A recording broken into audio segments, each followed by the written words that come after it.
প্রত্যেকটা মুসলিমেরই এই প্রশ্নটা কখনো না কখনো মাথায় এসেছিল বা আসবে, বা কোনো নন মুসলিম তাকে এমনটা প্রশ্ন করবে। আমি রিকোয়েস্ট করব, যদি আপনি রুমে একা হয়ে থাকেন তাহলে আমার কথাগুলো আপনি চোখ বন্ধ করে ইমাজিন করুন। আমি আশা করি আপনি আমার পুরো ভিডিওটা দেখলে আপনি বুঝতে পারবেন আমার কনসেপ্টটা। দেখুন, আল্লাহ আমাদেরকে সৃষ্টি করেছেন, আল্লাহ এই দুনিয়াটা সৃষ্টি করেছেন, আল্লাহ জান্নাত জাহান্নাম সৃষ্টি করেছেন। আল্লাহ যেহেতু আমাদেরকে সৃষ্টি করেছেন, আমাদেরকে একটা ব্রেন দিয়েছেন, মস্তিষ্ক দিয়েছেন। আর এই মস্তিষ্ক দিয়ে যে আমরা খারাপ কাজ করব সেটা আল্লাহ জানতেন। আল্লাহ সবকিছুই জানতেন। সো আল্লাহ এটাও জানতেন যে আমরা খারাপ কাজ করব।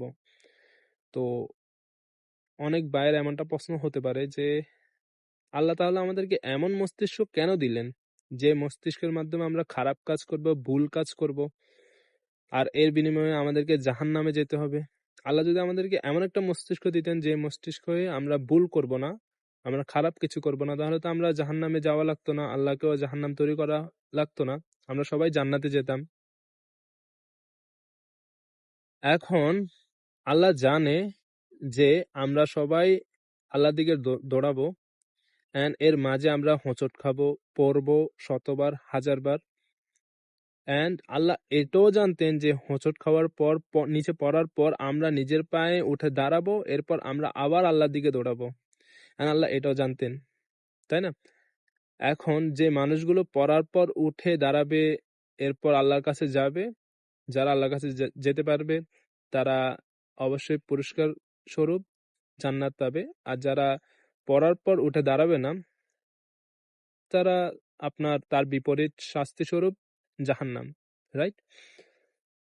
এখন কিছু ভাইয়ের এটা এখানে এসে আরেকটা প্রশ্ন করতে পারে, সেটা হচ্ছে যে আচ্ছা, আমি যে হোঁচট খেয়ে পড়ে গেলাম, পড়ার পর আমি যে আবার উঠে দাঁড়িয়ে আল্লাহর দিকে দৌড়াচ্ছি না, এটাও তো আল্লাহ জানতেন। আমি পড়ে গেলাম, এরপর আমি উঠে দাঁড়ালাম না, এটা তো আল্লাহ জানতেন। তাহলে এখানে ভুলটা কার? ভুলটা কি আমার নাকি আল্লাহর? এমনটা অনেক অনেক ভাই প্রশ্ন করতে পারে যে এখানে ভুলটা কার? আল্লাহ জানতেন আমি আল্লাহর দিকে আসবো না, আমি পড়ার পর আবার উঠে দাঁড়াবো না, চেষ্টা করব না, তার স্বরূপ আমাকে আল্লাহ জাহান্নামে নিবে কেন? এখানে আমার কি দোষ? এখানে তো দোষটা আল্লাহর, তাই না? এমনটা এমন লজিক্যাল প্রশ্ন অনেকেই করতে পারে। তো এখানে আমি আমার মতামতটা দেই, সেটা হচ্ছে যে আল্লাহ জান্নাত এন্ড জাহান্নাম সৃষ্টি করলো, এখন আমাদেরকে দুনিয়াতে পাঠালো, এরপর আমাদের থেকে কিছু মানুষকে যদি জান্নাতে আর কিছু মানুষকে যদি জাহান্নামে নিয়ে যেত, এখন জান্নাতে যারা গেল তারা তারা তো কোনো অভিযোগ করলো না, কিন্তু জাহান্নামে যারা গেল তারা অবশ্যই অবশ্যই আল্লাহর কাছে অভিযোগ করবে যে আহ আমাদেরকে কেন জাহান্নামে নিয়ে আসা হলো, আমরা কি এমন করলাম, কেন আমাদেরকে জান্নাতে নিয়ে নেওয়া হলো না? তো এর জন্য আল্লাহ আমাদেরকে একটা ম্যাপ দিলেন। তো ওই ম্যাপের মধ্যে এক পাশে জান্নাত আর এক পাশে জাহান্নাম। এখন ধরুন ওই ম্যাপটার মধ্যে বাস দুটো জিনিস দেয়া হলো, কিন্তু কোনো রোড ম্যাপ নেই, কোনো রাস্তা নেই। এখনো আপনার সমস্যা, এখনো যারা জাহান্নামে যাবে তারা বলবে যে আল্লাহ আমি তো জান্নাত দেখতেছি এদিকে, আমি তো এদিকে রওনা দিলাম, কিন্তু আমি দেখতেছি এখন আমি জাহান্নামে পৌঁছে গেলাম।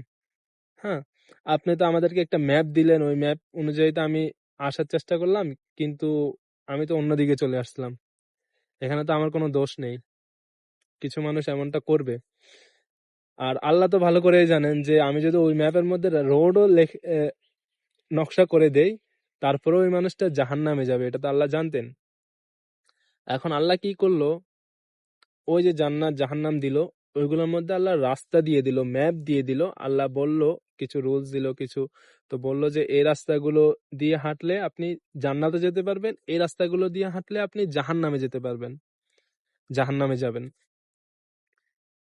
হ্যাঁ, এখন এটা আপনি চোখে দেখতেছেন, আপনি বুঝতেছেন, আপনি দেখতেছেন এই রাস্তা দিয়ে ধরে হাঁটতে হবে আমাকে জান্নাতে যদি যেতে হয়। এখন আপনি ম্যাপটা খুলে দেখলেন, দেখার পর আপনি ওই রাস্তা দিয়ে না হেঁটে আপনি তার উল্টো রাস্তা দিয়ে হাঁটতেছেন, যে রাস্তাটা আপনার জাহান্নামের দিকে গেল। এখন আপনি বলুন এখানে দোষটা কার? এবার তো আপনি আল্লাহকে দোষ দিতে পারবেন না, যেহেতু আল্লাহ আপনাকে ম্যাপ দিল, ওই ম্যাপের মধ্যে রাস্তাও দিয়ে দিল। এখন আপনি শুধু রাস্তাটা দেখে ওইদিকে চলুন, বাস। এখন এখানে দোষটা হচ্ছে পুরোটাই আপনার। আপনার কাছে একটা ম্যাপ ছিল, আপনার কাছে রাস্তা ছিল, রুলস ছিল, সবকিছুই ছিল।